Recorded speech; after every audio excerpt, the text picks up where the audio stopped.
बिस्मिल्लाहिर्रहमानिर्रहीम। अस्सलामुअलैकुम मोहतरम नादरीन किराम, कमर दुआ खाने हमारे चैनल पर खुश आमदीद। और मैं हकीम अहमद अली कमर। आज की वीडियो में हम बात करेंगे मौक़ों की दवाई को कैसे इस्तेमाल किया जा सकता है। ये जो हम मौक़ों की दवाई हमारे दवाखाने पे बनती है, मौक़े या मसे, तो इसको हम इस्तेमाल किस तरीके से करें। तो इसके इस्तेमाल का तरीका ये है कि जैसे ये देखें मेरे हाथ में है ये मौक़ों की दवाई। हाँ, ये देखें आप, कलर चेंज है। पहले जैसे मैंने बताया था, या जिन लोगों ने मंगवाई है दवाई, तो डब्बी का कलर चेंज होता है, दवाई वही है। पहले गोल्डन कलर की डब्बी थी और अब ये डब्बी का कलर चेंज हो जाता है, लेकिन दवाई वही है। तो बहरहाल इसका तरीका इस्तेमाल क्या है। बुनियादी तौर पर पहले तो इस बात को हमें समझना चाहिए कि मौक़े आम तौर पर 3 तरह के होते हैं। सादा अल्फाज में, पहले वो मौक़े होते हैं कि जो बिल्कुल जैसे हमारा हाथ की जो ऊपर की जिल्द है ना, जितनी ये नरम होती है, इस तरह के बिल्कुल नरम से मांस की तरह मौक़े होते हैं। जिल्द से थोड़ा सा मांस बाहर को लटका होता है, बिल्कुल नरम मौक़े होते हैं। और ये अक्सर जिस्म के 3 हिस्सों पर होते हैं, 3 मुकामात पर, गर्दन पर, बगलों में और रानों पर। और दूसरी किस्म होती है उन मौक़ों की जो जैसे हमारी हथेली के हाथ के अंदर की ये जिल्द है ना, थोड़ी हार्ड है, सख्त, तो ऐसे वो थोड़े सख्त होते हैं। और तीसरी किस्म होती है मौक़ों की, वो बहुत ज़्यादा सख्त होते हैं, जैसे हमारे पाँव की एड़ी है, या इससे भी ज़्यादा सख्त होते हैं। और वो कई दफ़ा तो ऐसे जैसे ना किसी दरख्त की शाखें बाहर को निकली हैं, जड़ें निकली होती हैं, ऐसे बाहर को निकले होते हैं। और कोई भी चीज़ उनसे टकराए, थोड़ी भी टच करे तो शदीद तकलीफ़ होती है। और ये अक्सर तौर पर पाँव के नीचे होते हैं, पाँव के निचले वाले हिस्से। जिस्म में और भी कहीं निकल पड़ते हैं, लेकिन अक्सर तौर पर पाँव के निचले हिस्से में होते हैं। चला भी नहीं जाता है, जूता पहनने बड़ी दिक्कत मुश्किल होती है, तकलीफ़ होती है। तो ये 3 तरह के मौके। अब इन पर दवाई इस्तेमाल करने का तरीका भी मुख्तलिफ है। दवाई यही है, इसी दवाई से तमाम किस्म के मौके, आपके मौके मसे आपके जिस्म से ख़त्म हो जाएंगे। तो तरीका इस्तेमाल क्या है। पहली किस्म के जो मौके हैं, जो नरम बिल्कुल मांस की तरह होते हैं, उन पर सिर्फ ये दवाई 10 मिनट लगानी है बस। तरीका क्या है, मिसाल के तौर पर जैसे ये उंगली, ये मौका है, समझे ये मौका है, और ये मांस से बाहर यहाँ पे लटका हुआ है, ये लटका हुआ मौका है, और इसकी लंबाई है इतनी, जहाँ तक मेरा अंगूठा है, इतनी लंबाई है इसकी। अब हमने दवाई जब लगानी है तो पूरे मौके पर नहीं लगानी, पूरे मसे पर दवाई नहीं लगानी है, सिर्फ इसकी चोटी पर, ऊपर का जो हिस्सा है, किसी भी तिनके के साथ आपने दवाई इसके ऊपर वाले हिस्से यहाँ लगा देनी, बस यहाँ पर, बस यहाँ दाएं बाएं लगाने की ज़रूरत नहीं, लगाएंगे तो नुकसान होगा। कुछ लोग बहुत ज़्यादा मौक़ों से तंग आ जाते हैं ना, मसों से, तो फिर जब उनको दवाई मिलती है तो वो अच्छी तरह ज़्यादा लगाने की कोशिश करते, जल्दी ख़त्म नहीं मेरे भाई, नुकसान हो जाता है। हर चीज़ का एक तरीका होता है, और इस दवाई का तरीका यही है, क्योंकि हम खुद बनाते हैं तो हमें पता है।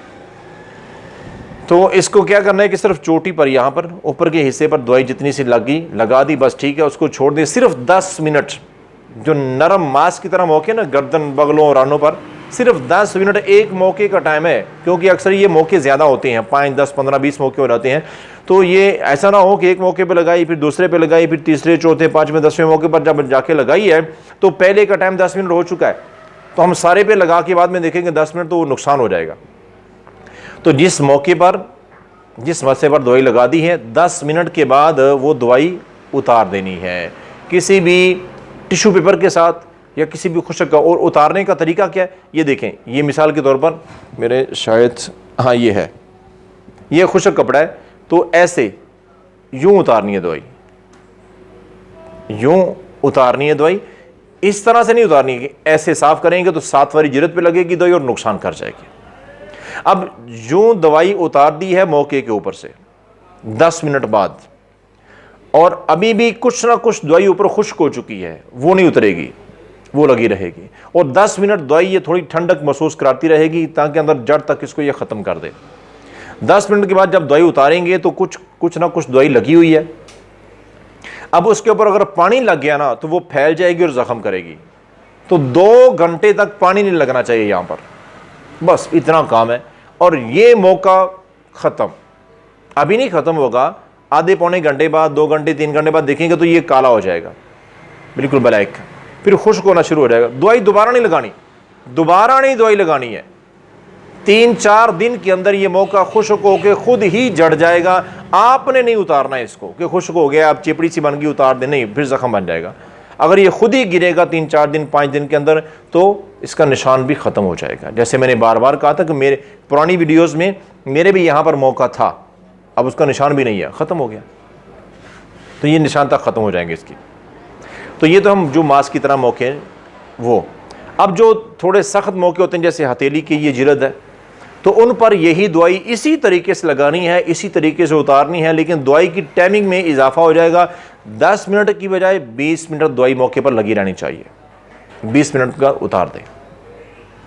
बाकी सेम वही है, उतारनी भी इसी तरीके से है। 2 घंटे बाद में पानी भी ना लगे, उसके बाद पानी लगे कुछ भी हो कोई फ़र्क नहीं पड़ता है। अब तीसरी किस्म के जो मौके हैं जो सबसे ज़्यादा हार्ड सख्त होते हैं, ये जिनकी जड़ें बाहर को निकली होती हैं, बड़े शदीद तकलीफ़ करते हैं, उन पर यही दवाई इसी तरीके से लगानी है, सिर्फ चोटी पर। और टाइमिंग का इजाफा है, वो क्या है कि आधा घंटा दवाई लगी रहनी चाहिए। आधे घंटे बाद इसी तरीके से उतार दें, 2 घंटे पानी ना लगे, उसके बाद उसको छोड़ दें। 1 हफ्ते के अंदर अंदर मौका अपनी जगह से गायब हो जाएगा, ख़त्म हो जाएगा, जड़ जाएगा और दोबारा ज़िंदगी में इस जगह पे कभी मौका नहीं होगा। इंशाअल्लाह अल्लाह के फजल व करम से हज़ारों मरीज़ इस्तेमाल कर चुके हैं ये दवाइयाँ, ये मौक़ों के लिए दवाई, और अल्हम्दुलिल्लाह कोई भी एक मरीज़ ऐसा नहीं जिसने कहा हो कि मौका ख़त्म हो गया दोबारा हो पड़ा है। तो ये तो है मौक़ों की दवाई को इस्तेमाल करने का तरीका। अभी सिर्फ मैं 1 से 2 मिनट आपके और लेना चाहता हूँ, बराए मेहरबानी, सिर्फ 1 से 1.5 मिनट होगा शायद।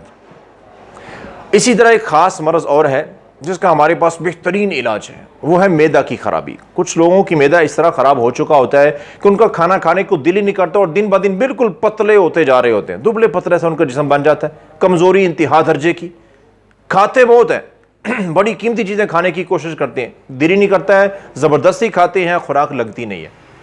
ऐसा मसला मैदे की ख़राबी होता है। आप एक बार हमें इलाज का मौका दें तो इंशाअल्लाह आपको फ़ायदा होगा। और दूसरी मैदे की ख़राबी ये होती है, कुछ लोगों के मैदे की ख़राबी की वजह से मोटापा आ रहा होता है, ख़ास करके पेट मोटा बढ़ना शुरू हो जाता है, कमर पे चर्बी आनी शुरू हो जाती है। मर्द हों या औरतें कोई भी हों, एक बार इलाज का मौका दें हमें, मोटापे के लिए बेहतरीन इलाज है हमारे पास।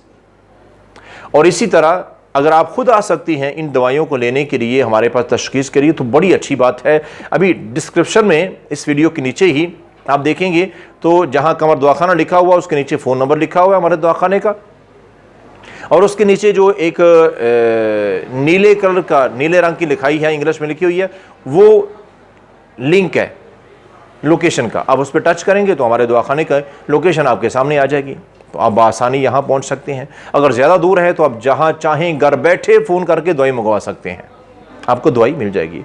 और इसके अलावा भी अगर आपको कोई भी जिस्मानी कमज़ोरी है, कोई भी बीमारी है, तो एक दफ़ा इलाज का मौका दें, इंशाअल्लाह अल्लाह के फजल व करम से आपको बीमारी से छुटकारा मिल जाएगा। और देसी तरीका इलाज होगा, देसी जड़ी बूटियों से खालिस आपका इलाज किया जाएगा, अल्लाह के फजल व करम से आपको शिफा होगी। तो आज के लिए इतना ही, मिलते हैं इंशाअल्लाह एक अगली वीडियो में, तब तक के लिए अल्लाह हाफिज़।